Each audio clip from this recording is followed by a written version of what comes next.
ಅಕ್ಕಪಡೆ ಮಹಿಳೆಯರ ಶಕ್ತಿ, ಮಹಿಳೆಯರ ಸ್ವಾಭಿಮಾನದ ಪ್ರತೀಕ. ಶೀಘ್ರವೇ ತಾಲೂಕಾ ಮಟ್ಟಕ್ಕೂ ವಿಸ್ತರಿಸಲಾಗುವುದು ಎಂದು ಮಹಿಳಾ ಮತ್ತು ಮಕ್ಕಳ ಅಭಿವೃದ್ಧಿ ಇಲಾಖೆ ಸಚಿವರಾದ ಲಕ್ಷ್ಮೀ ಹೆಬ್ಬಾಳ್ಕರ್ ಹೇಳಿದರು. ಬೆಳಗಾವಿ ನಗರದ ಹೃದಯ ಭಾಗ ಕಿತ್ತೂರು ಚೆನ್ನಮ್ಮ ಸರ್ಕಲ್ನಲ್ಲಿ ಅಕ್ಕಪಡೆಗೆ ಚಾಲನೆ ನೀಡಿ ಮಾತನಾಡಿದ ಸಚಿವರು, ಸದ್ಯಕ್ಕೆ ಪ್ರಾಯೋಗಿಕವಾಗಿ ಕೆಲವು ಸ್ಥಳಗಳಲ್ಲಿ ಅಕ್ಕಪಡೆ ಆರಂಭಿಸಿದ್ದು, ಇದಕ್ಕೆ ಉತ್ತಮ ಪ್ರತಿಕ್ರಿಯೆ ವ್ಯಕ್ತವಾಗುತ್ತಿದೆ. ಮುಂಬರುವ ಬಜೆಟ್ನಲ್ಲಿ ಅಂಗೀಕಾರ ಪಡೆದು ತಾಲೂಕಾ ಮಟ್ಟಕ್ಕೂ ಅಕ್ಕಪಡೆ ವಿಸ್ತರಿಸಲಾಗುವುದು ಎಂದರು. ಅಕ್ಕಪಡೆ ಎಂದರೆ ಮಹಿಳೆಯರಿಗೆ ಹಾಗೂ ಮಕ್ಕಳ ಪಾಲಿಗೆ ಭರವಸೆ ಇದ್ದಂತೆ.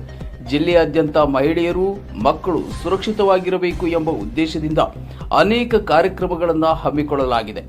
ಇದೀಗ ಅದರ ಮುಂದುವರಿದ ಭಾಗವಾಗಿ ಅಕ್ಕಪಡೆಯನ್ನ ರಚಿಸಲಾಗಿದೆ ಎಂದು ಲಕ್ಷ್ಮೀ ಹೆಬ್ಬಾಳ್ಕರ್ ಹೇಳಿದರು.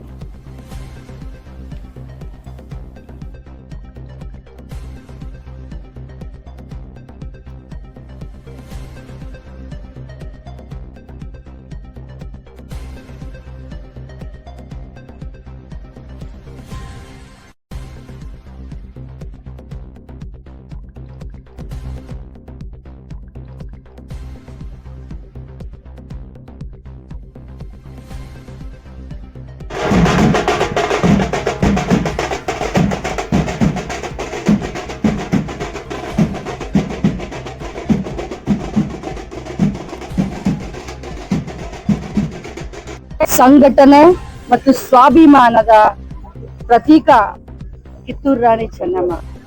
ಇವತ್ತು ಬೆಳಗಾವಿ ಜಿಲ್ಲೆಗೆ ಒಂದು ಐತಿಹಾಸಿಕ ದಿನ ಅಂತ ಹೇಳಿ ಅತ್ಯಂತ ಸಂಭ್ರಮದಿಂದ, ಅತ್ಯಂತ ಸ್ವಾಭಿಮಾನದಿಂದ ಹೇಳಲಿಕ್ಕೆ ಬಯಸ್ತೇನೆ. ಕರ್ನಾಟಕ ರಾಜ್ಯಾದ್ಯಂತ ಸುಮಾರು 31 ಜಿಲ್ಲೆ ಮತ್ತು 5 ಕಮಿಷನರೇಟ್ ಸ್ಥಳಗಳಲ್ಲಿ ಅಕ್ಕಪಡೆಯನ್ನ ವಿದ್ಯುಕ್ತವಾಗಿ ಚಾಲನೆಯನ್ನು ಕೊಟ್ಟಿದ್ದೇವೆ. ಇವತ್ತು ಬೆಳಗಾವಿ ಜಿಲ್ಲೆಯಲ್ಲಿ ಮತ್ತು ಬೆಳಗಾವಿ ಕಮಿಷನರೇಟ್ ಎರಡಕ್ಕೂ ಕೂಡ ನಾವು ಇವತ್ತು ವಿದ್ಯುಕ್ತವಾಗಿ ಚಾಲನೆಯನ್ನು ಕೊಟ್ಟಿದ್ದೇವೆ. ನಮ್ಮ ಮಹಿಳೆಯರು ಸ್ವತಂತ್ರ ಭಾರತದಲ್ಲಿ ರಾತ್ರಿ 12 ಗಂಟೆಗೆ ನಿರ್ಭಯದಿಂದ ಅಡ್ಡಾಡಿದ್ರೆ ಆವಾಗ ನಿಜವಾಗ್ಲೂ ನಮ್ಮ ಭಾರತ ದೇಶಕ್ಕೆ ಸ್ವತಂತ್ರ ಸಿಗ್ತದೆ ಅಂತ ಮಹಾತ್ಮ ಗಾಂಧೀಜಿಯವರು ನಮಗೊಂದು ಮಾತು ಹೇಳಿದ್ರು. ಅಲ್ಲಿಂದ ಹಿಡ್ಕೊಂಡು ಇಲ್ಲಿಯವರೆಗೂ ಕೂಡ ಮಹಿಳೆಯರ ಮೇಲೆ, ಹೆಣ್ಮಕ್ಕಳ ಮೇಲೆ, ಚಿಕ್ಕ ಮಕ್ಕಳ ಮೇಲೆ ಅನೇಕ ದೌರ್ಜನ್ಯಗಳು, ಅದು ಕೌಟುಂಬಿಕ ದೌರ್ಜನ್ಯ ಇರ್ಬೋದು, ಅದು ಲೈಂಗಿಕ ದೌರ್ಜನ್ಯ ಇರ್ಬೋದು, ಸಾಮಾಜಿಕ ದೌರ್ಜನ್ಯ ಇರ್ಬೋದು, ಸಾಮಾಜಿಕ ಅನಿಷ್ಟ ಪಿಡುಗು ಇರಬಹುದು, ದೇವದಾಸಿ ಪದ್ಧತಿಗಳಿರ್ಬೋದು, ಬಾಲ್ಯ ವಿವಾಹ ಇರಬಹುದು, ಪೋಕ್ಸೋ ಪ್ರಕರಣಗಳಿರಬಹುದು. ಅನೇಕ ಇಂಥ ಪಿಡುಗುಗಳನ್ನ ಬೇರ್ ಮಟ್ಟದಿಂದ ತೆಗಿಬೇಕು ಅನ್ನೋದೇ ಈ ಅಕ್ಕಪಡೆಯ ಮುಖ್ಯ ಉದ್ದೇಶ. ಮಹಿಳಾ ಮತ್ತು ಮಕ್ಕಳ ಕಲ್ಯಾಣ ಇಲಾಖೆ ಮತ್ತು ಗೃಹ ಇಲಾಖೆ ಸಂಯುಕ್ತ ಆಶ್ರಯದಲ್ಲಿ ಇವತ್ತು ಮಹಿಳಾ ಮಕ್ಕಳ ಕಲ್ಯಾಣ ಇಲಾಖೆ ಈ ಅಕ್ಕಪಡೆ ಅನ್ನುವಂಥ ವಿನೂತನವಾದಂಥ ಪಡೆಯನ್ನು ತೆಗೆದುಕೊಂಡು ಬಂದಿದೆ. ಕಾರಣ ಇಷ್ಟೇ, ಈ ಮಕ್ಕಳು ಬಂದಿದ್ದಾರೆ, ಇವತ್ತು ಸ್ಕೂಲ್ ಗೋಯಿಂಗ್ ಮಕ್ಕಳು ಬಂದಿದ್ದಾರೆ. ಈ ಮಕ್ಕಳಿಗೆ ಯಾವ ರೀತಿ ಅಕ್ಕಪಡೆ ಸಹಾಯ ಮಾಡುತ್ತೆ ಅಂತಂದ್ರೆ, ಪ್ರತಿಯೊಂದು ಸ್ಕೂಲ್ಗೆ ನಾವು ಹೋಗ್ತೀವಿ, ಅಕ್ಕಪಡೆಯ ಸದಸ್ಯರು ಏನೋ ಈಗಾಗಲೇ ಹೋಮ್ ಗಾರ್ಡ್ಸ್ ಜೊತೆಯಲ್ಲಿ ಇಬ್ಬರನ್ನ ಮಹಿಳಾ ಪೊಲೀಸ್ಗಳನ್ನ ಕೂಡ ಇಟ್ಕೊಂಡಿದ್ದೀವಿ. ಇವರು ಸ್ಕೂಲ್ಗೆ, ಕಾಲೇಜ್ಗಳಿಗೆ, ಸಾರ್ವಜನಿಕ ಜಾಗಗಳಿಗೆ, ಮಾಲ್ಗೆ, ಫಿಲ್ಮ್ ಥಿಯೇಟರ್ ಹತ್ರ ಜಾತ್ರೆ ಆಗುವಂತ ಸಂದರ್ಭದಲ್ಲಿ ಅಕ್ಕಪಡೆ ಗಸ್ತನ್ನ ಸುತ್ತಾಕುತ್ತೆ. ಮತ್ತು ನಮ್ದು ಹೆಲ್ಪ್ ಲೈನ್ ಇದೆ 1811 1098 ಅಂದ್ರೆ 1098. ಪ್ರತಿಯೊಂದು ಸ್ಕೂಲ್ನಲ್ಲಿ, ಪ್ರತಿಯೊಂದು ಸ್ಕೂಲ್ನ ಟಾಯ್ಲೆಟ್ಗಳಲ್ಲಿ, ಪ್ರತಿಯೊಂದು ಸ್ಕೂಲ್ ಬೋರ್ಡ್ನಲ್ಲಿ, ಕಾಲೇಜ್ ಬೋರ್ಡ್ ಮೇಲೆ, ಕಾಲೇಜ್ ಟಾಯ್ಲೆಟ್ಗಳ ಮೇಲೆ, ಸಾರ್ವಜನಿಕ ಸ್ಥಳ, ರೈಲ್ವೆ ಸ್ಟೇಷನ್ ಆಗಿರ್ಬೋದು, ಬಸ್ ಸ್ಟ್ಯಾಂಡ್ ಆಗಿರ್ಬೋದು, ಹೆಲ್ಪ್ ಲೈನ್ ಇರುತ್ತೆ. ಜೊತೆಲಿ ಅಕ್ಕಪಡೆ ಕೂಡ ಎಲ್ಲ ಕಡೆ ಸಿಗುತ್ತೆ. ಇದರಿಂದ ಏನಾಗುತ್ತೆ ಅಂದ್ರೆ, ಈ ಮಗಳಿಗೆ ಯಾರಾದ್ರೂ ಮನೆಯಲ್ಲಿ ತೊಂದರೆ ಕೊಡ್ತಾ ಇದ್ರೆ ಇವಳಿಗೆ ಪೊಲೀಸ್ ಸ್ಟೇಷನ್ಗೆ ಹೋಗ್ಲಿಕ್ಕೆ ಧೈರ್ಯ ಇರುತ್ತೆ. ಇವಳು ನೇರವಾಗಿ ನಮ್ಮ ಹೆಲ್ಪ್ ಲೈನ್ಗೆ ಒಂದು ಫೋನ್ ಮಾಡಬಹುದು ಅಥವಾ ಒಂದು ಮಿಸ್ ಕಾಲ್ ಕೊಡ್ಬೋದು. ಇವಳ ವಿಳಾಸವನ್ನ, ಇವಳ ಹೆಸರನ್ನ ನಾವು ಗೌಪ್ಯವಾಗಿರ್ತೀವಿ. ಈಗ ಈ ಹುಡುಗಿಗೆ ಯಾರಾದ್ರೂ ಬಸ್ ಸ್ಟ್ಯಾಂಡ್ ನಲ್ಲಿ ಚಿಡಾಯಿಸ್ತಾ ಇದ್ರೆ, ಒಬ್ಬ ಹುಡುಗ ಚಿಡಾಯಿಸ್ತಾ ಇದ್ರೆ, ಮನೆಯಲ್ಲಿ ಭಯಕ್ಕೆ ಆ ಹುಡುಗಿ ಹೇಳಲಿಕ್ಕೆ ಆಗೋದಿಲ್ಲ, ನನ್ನನ್ನ ಹೀಗೆ ಚಿಡಾಯಿಸ್ತಾ, ಯಾಕಂದ್ರೆ ಮನೆ ಮರ್ಯಾದೆ ಪ್ರಶ್ನೆ. ಪೊಲೀಸ್ ಸ್ಟೇಷನ್ಗೆ ಹೋಗುವಷ್ಟು ಧೈರ್ಯ ಇರೋದಿಲ್ಲ.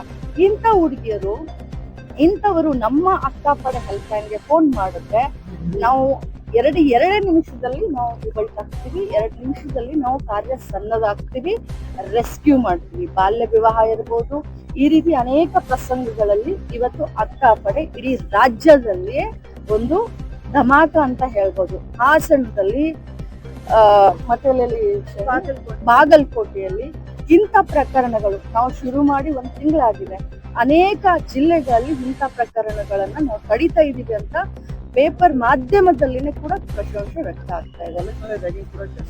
ರ್ಯಾಗಿಂಗ್ ಕೂಡ ಕಡಿವಾಣ ಹಾಕೋದೇ ಅಕ್ಕ ಪಡೆಯ ಮುಖ್ಯ ಉದ್ದೇಶ.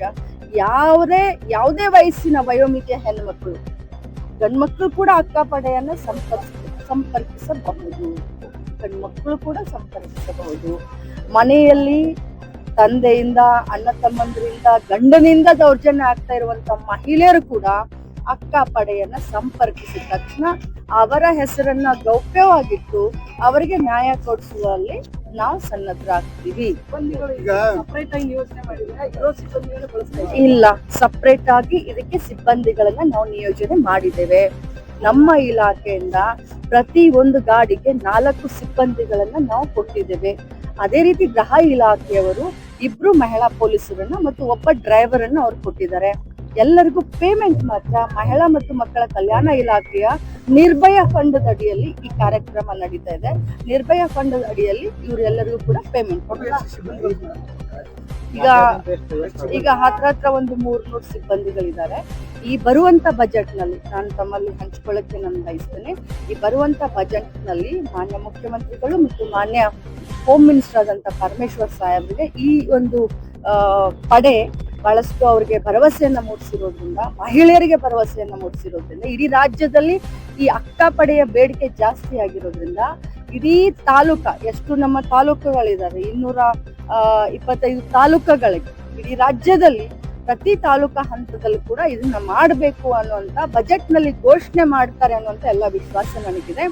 ಅದಾದ್ಮೇಲೆ ಅದು ತಾಲೂಕಾ ಮಟ್ಟದ ಆದ್ಮೇಲೆ ಮುಂದುವರೆದಂತೆ ನಮ್ಮ ಇಲಾಖೆಯಿಂದ ಪ್ರತಿ ಪೊಲೀಸ್ ಸ್ಟೇಷನ್ಗೆ ಒಂದು 2 ವೀಲರ್ನ ಕೊಟ್ಟು, ಪ್ರತಿ ಪೊಲೀಸ್ ಸ್ಟೇಷನ್ಗೆ, ಇಡೀ ರಾಜ್ಯದಲ್ಲಿ ಇರುವಂತ ಪ್ರತಿ ಪೊಲೀಸ್ ಸ್ಟೇಷನ್ಗೆ ಒಂದು 2 ವೀಲರ್ನ ಅಕ್ಕ ಪಡೆ ಅಂತ, ಅಂದ್ರೆ ಇದನ್ನ ನಾವು ವಿಕೇಂದ್ರೀಕರಣ ಮಾಡ್ತೀವಿ. ಈಗ ಜಿಲ್ಲಾ ಮಟ್ಟದಲ್ಲಾಯ್ತು, ನಂತರ ತಾಲೂಕ್ ಮಟ್ಟ ತೆಗೆದುಕೊಂಡು ಹೋಗ್ತೀವಿ, ಅದ ನಂತರ ಹೋಬಳಿ ಮಟ್ಟಕ್ಕೆ ಕೂಡ ಒಂದೊಂದು 2 ವೀಲರ್ ಕೊಟ್ಟು ಅಕ್ಕ ಪಡೆಯನ್ನ ಇದನ್ನ ಮಾಡ್ಲಿಕ್ಕೆ ಮತ್ತು ರಾಜ್ಯದಲ್ಲಿ ಮಹಿಳೆಯರು, ಮಕ್ಕಳು ಸುರಕ್ಷಿತವಾಗಿ ಇಡ್ಲಿಕ್ಕೆ ಮಹಿಳಾ ಮಕ್ಕಳ ಕಲ್ಯಾಣ ಇಲಾಖೆ ಒಂದು ಹೆಜ್ಜೆಯನ್ನ ಮುಂದೆ ಇಡ್ತಾರೆ.